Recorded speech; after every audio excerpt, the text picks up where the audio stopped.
Good morning, Leo Vlogs. Pabunso to September 27, 2025. Guide na to ko nga adlaw is si 0 si 1. Pwede na 0, pwede na 1. Pwede kayo ninyo ubanon kung ganahan mo mag-uban sila, no? So, mamasin ta karon nga adlaw. Masin makakuanta ni. So, unsa itong pabunus sa to gahapon, ha? So, ang pabunus sa to gahapon is si 920.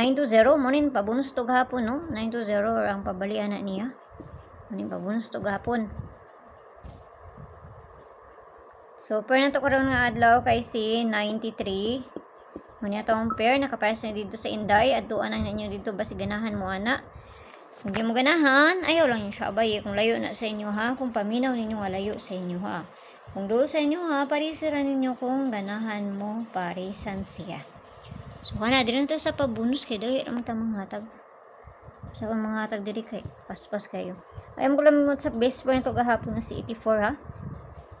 Sige, mamasin to basin lang. Nara na sa inyo ha, kung balikan ninyo. So, pabunus sa karon nga adlaw, 118, no? So, ikuha na to na, kay basi mo kuha na, 108. Sindikit na niya.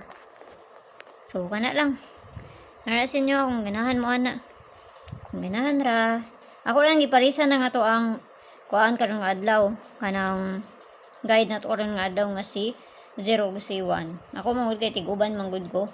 Para ng 201, 401, sa 01 ug si 801. Malay mo, mukuan tayo unya, malay lang. Mata kay balungon sa mukuan. No, kay pamasin na nang ako ah. So kana lang ha, ayaw kay mo pagpalabi ginagmay lang. Ngayong bundag sa inyo diha, o kung tanag musubay na, kay para daghan na po ang makakuan, basta piliiran ninyo, kaya nga taong bisper na to karong adlaw is bali-bali ni siya. So, nara sa inyo ha, kung ganahan mo moabayan akong ginapanghatag diri or sa dili. Bye-bye!